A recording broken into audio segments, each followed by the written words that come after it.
I want to tell you a story that'll sort of give context to my being here and my work with UN Women.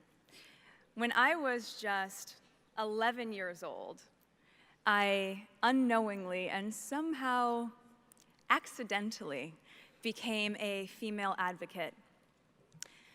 It was around the same time as the Beijing conference, so a little over 20 years ago, where in my hometown of Los Angeles, a pivotal moment reshaped my notion of what is possible. See, I had been in school watching a TV show in elementary school, and this commercial came on with the tagline for this dishwashing liquid, and the tagline said, "Women all over America are fighting greasy pots and pans." Two boys from my class said, "Yeah, that's where women belong, in the kitchen." I remember feeling shocked and angry, and also just feeling so hurt. It just wasn't right, and something needed to be done. So I went home and I told my dad what had happened. And he encouraged me to write letters. So I did, to the most powerful people I could think of. Now, my 11-year-old self worked out that if I really wanted someone to hear me, well, then I should write a letter to the First Lady. So off I went, scribbling away to our First Lady at the time, Hillary Clinton. I also put pen to paper and I wrote a letter to my news source at the time, Linda Ellerby, who hosted a kids' news program, and then to powerhouse attorney Gloria Allred, because even at 11, I wanted to cover all my bases.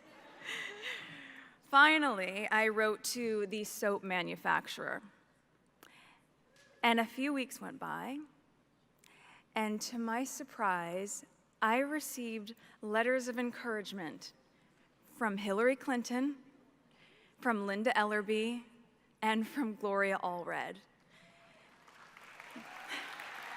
It was amazing.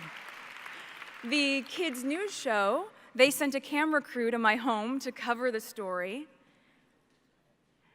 and it was roughly a month later when the soap manufacturer, Procter & Gamble, changed the commercial for their Ivory Clear dishwashing liquid. They changed it from "Women all over America are fighting greasy pots and pans" to "People all over America."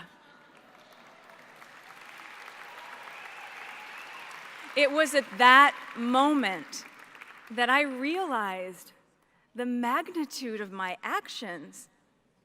At the age of 11, I had created my small level of impact by standing up for equality. For the show, for example, this season, every script seemed to begin with, "Rachel enters wearing a towel." And I said, "Nope, not doing it anymore." Not doing it. And I called the creator. I was like, "It's just gratuitous. We get it. You've already seen it once." So I think at a certain point, you feel empowered enough to just say no, right? And I think it's a challenging thing to do if you don't know your worth and your value, but for women to speak up. Look, as an auditioning actress years ago, you're so hungry for work, of course you're willing to do things like that. So I think a lot of these women who are in the music videos, that's still exciting for them. What we need to shift in their minds is that they have higher value than that, and they don't need to be doing that, you know? So I think for me, speaking up and being able to say, "I'm not going to do that anymore," has been a big shift for me personally. But it starts with that, and it also starts with the men, you know, across the board, everything that we're talking about, a lot of the decision makers here are the men. You need the men to stand up and empower women. You know, I was in New York a few weeks ago at the UN, and we were talking about this group of male CEOs in Australia who have made a pact now and said, whenever they're invited to speak at a conference, they will not attend unless 4 female CEOs are also invited to come and speak. because their voice is just as valuable. But it's like without those men taking that initiative, isn't that incredible? And the TIG is, it has a lot of elements to it. There's fashion, travel, of course, There's food. interviews with Yeah, TIG talks that I do with a lot of celebrities or influencers. And then, you know, the beauty section, which is important to me because I've tried to redefine it and write a lot more think pieces and things that really speak to inner beauty. So I started it, it'll be 2 years in May, and I still, yeah, it's still my baby. I wanted a place where I could share these great experiences I'm able to have and make it inspirational for people, but also a reminder that it's all attainable, you know? Like I didn't grow up with this kind of lifestyle or being interviewed or having fancy things. Like that is all very new. And so to be able to show like, you want that, you could totally have that and you are enough and you're worth it. And it's also been a great way for me to connect with people. Like Emily, who's right here. I only know her through Twitter, and I knew she was coming because I saw it on social media. Stop it, really? Yes, and she's going on a trip soon to Costa Rica to do some aid work because she said that my UN stuff inspired her. I wrote you a letter. I brought it. Okay, that is amazing.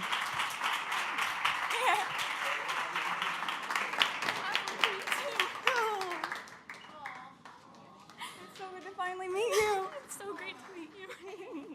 We'll take. Oh! This is. I got a big letter from him. Oh no. I also have a letter from Sol, who is Meghan Markle. Oh yeah, in Brazil. Yes. Oh my God. Mine and hers, and then I'll talk to you right after. We'll finish the interview.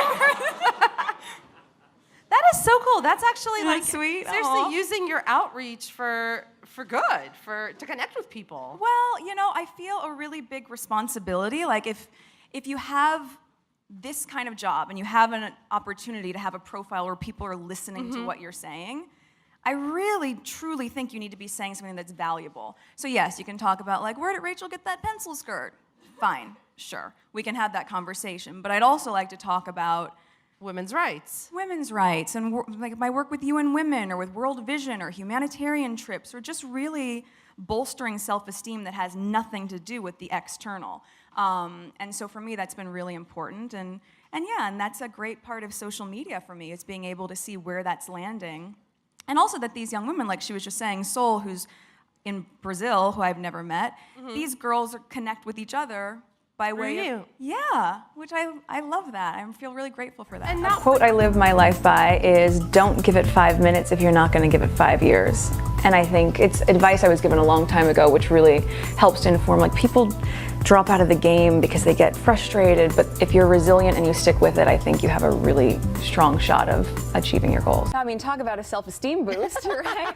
It's just so nice because, you know, I understand that now people know me from Suits, but that is not what my whole life for the past 34 years has not been that. There's been struggles and challenges and my own battles with self-esteem. So to be able to look at my life full circle and say, not only have I been able to achieve something that I never thought would have been possible, that with this platform now I am able to really inspire people to know that they can do that too is the most humbling. It really is. I mean, it's so interesting because we can look at you and think, what? Self-esteem issues? What are you talking about? Come on! So when did your seed get planted in terms of knowing that this was a very important thing, that you need to embrace your uniqueness? Yes. And, you know, create your own box? Yeah, exactly. Oh my, how sweet is that?